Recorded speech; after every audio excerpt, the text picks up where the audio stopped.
Welcome to What is the Backstory? I am Carlos. Thank you so much for joining me. Let's get right into it.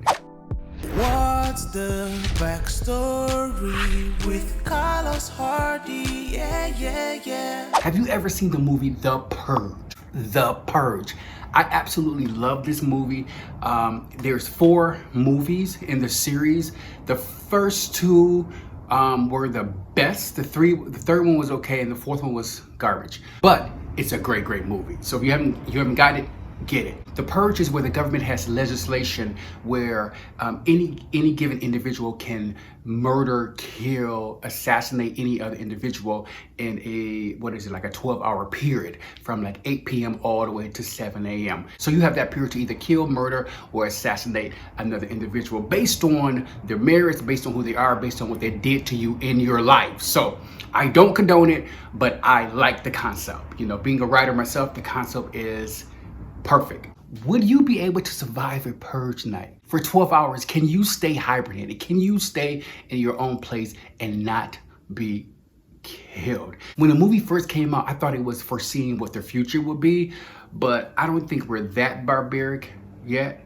But at the same time, the movie kind of allowed people to let go of that, vengeful, hateful, malice attitude that they have for their fellow man, which could be good and it could be bad. So it's just a movie. Would you be able to survive a purge night? I think I would. I'll just go somewhere and hide. I really hope they do a remake of this movie, The Purge, because I think it'll be great. It'll be interesting, especially with what's going on in 2020.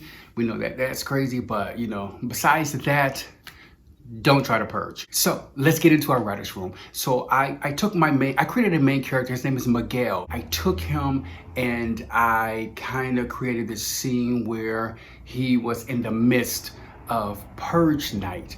And so our story begins there and it ends somewhere tragic. So let's take a look. Let's go into our writer's room and see if Miguel survived purge night. Take a look.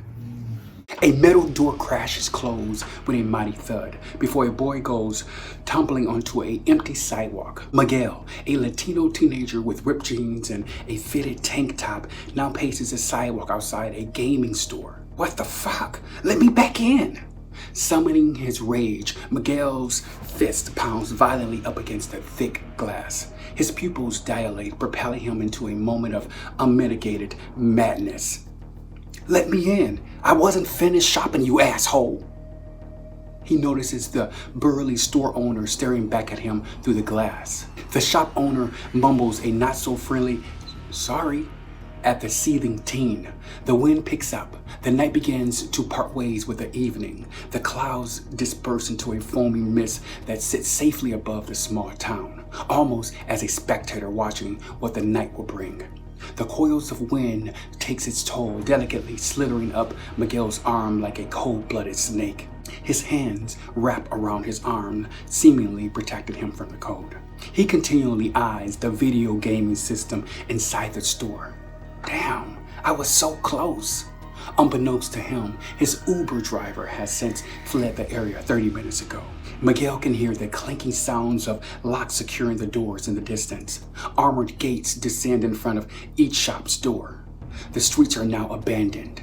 Miguel can only hear the howling whispers of the wind, which seems to be convincing him that he has overstayed his welcome. He immediately glances down at his watch. Fuck, it's 8.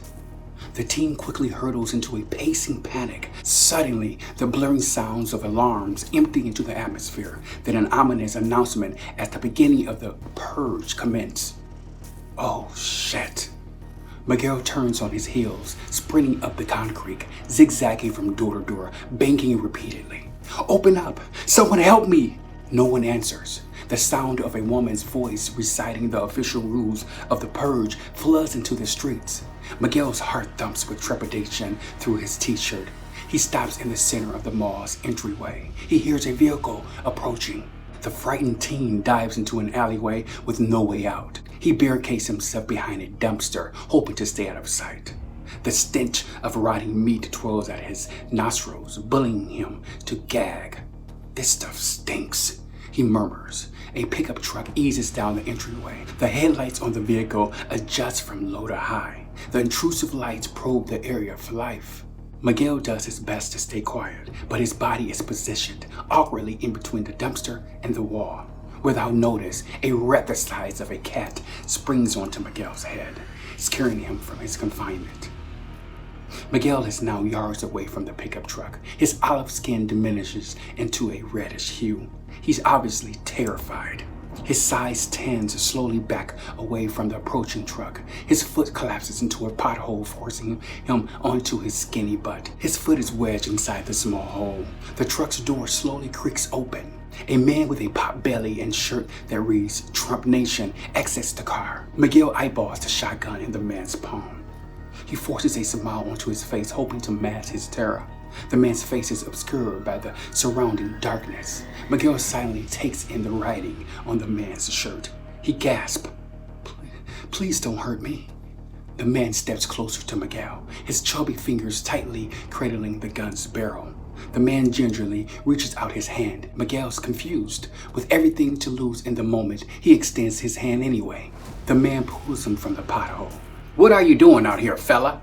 "I wanted the game for Purge night. Then they locked the door and threw me out." "It is Purge night." "Shh, I hear someone coming." The man and Miguel shield themselves behind the truck. Heavy footsteps stump in their direction with purpose. "They're coming. They'll kill us." Miguel whispers with a look of angst. The man stays silent. The gleeful look on his face tells us he's up for the challenge. He yanks a gun from his rear pocket and hands it to Miguel. "What am I supposed to do with this?" The man whispers with a hearty southern accent. "Stay alive." Like a predator stalking his prey, the man keeps a watchful eye on the approaching men. Within seconds, a barrage of gunfire overwhelmed the alleyway. A few moments later, Miguel's eyes creep open. He looks around to see an alley filled with bodies, all dead. He reluctantly inhales the stench of death. Am I dead? Am I dead? Welcome back to the backstory. Miguel was a person who I thought would do something as crazy as this, which is looking for a gaming system on the night of Purge night. If you watch any of the movies, you know that's usually what happens. A person will go out when they know darn gone well that Purge night is about to happen. And so that's where I set the scene. Miguel, he thought he could make it home before, Purge night, but of course he overestimated and ended up in the midst of Purge night. So that's usually how the movies are pretty much depicted. And it's a fun way to get your audience in an uproar on what may or may not happen. So that was the whole point of writing that scene with Miguel. Because when you're writing, you try to place twist in your work or some kind of suspense. I know a lot of you probably thought that the Trump Nation guy was probably there to purge, but he was actually there to stop some of the things that were happening Purge night. So you never know. So as a writer, you have to be flexible and be able to take your audience on this journey. And I hope I took you on a small bit of a journey. Let's talk about the tip of the day, okay? So if you notice in my piece there, I use what we call a metaphor. If you are a writer, if you're, even a blogger or an influencer or something like that, you want to use metaphors at times. A metaphor is a figure of speech or a word or a phrase that can help you better relate to a subject, a title, a sentence. It helps to embellish what it is you're trying to get across to your audience. In my piece there, I wrote this about Miguel. The coils of wind takes its toll, delicately slithering up Miguel's arm like a cold-blooded snake. So I utilized the snake as the wind, the cold breeze, and we all know what a snake feels like and what it does when it slithers, all around. And I just used the wind as that kind of snake kind of wrapping around his body. But you definitely want to use metaphor when you're doing any types of writing. It helps you. Lots of rappers and a lot of poets musical artists, they all use metaphors. Like I said, it helps you to relate more to what they are saying or whatever lyrical content that they're presenting. It helps your audience to understand what you're trying to convey better. So if you are a writer, please consider using metaphors, analogies, things like that. They're really, really good, and people will really relate more to your material. That's the end of our show. Thank you so much. I'm trying to make these videos a bit shorter and get to the meat of what we're talking about, which was the movie The Purge. I just want to encourage you, if you are writing, if you are doing any type of screenplays or poetry or writing music, please, please, please discipline yourself. Turn off your phone, get away from your family, your friends, close yourself off, get into a room and just allow just the goodness that's in your brain and in the world that surrounds you to flow. Just let it flow. There's no wrong answers when you're writing. I just wanted to let you know that. So please do it. Have fun with it. It's simple. Thank you so much for being a part of my channel. I hope you continue to come back and I hope you subscribe. Until next time, I'm Carlos Hardy for What is the Backstory? Peace. What's the backstory with Carlos Hardy? Yeah, yeah, yeah.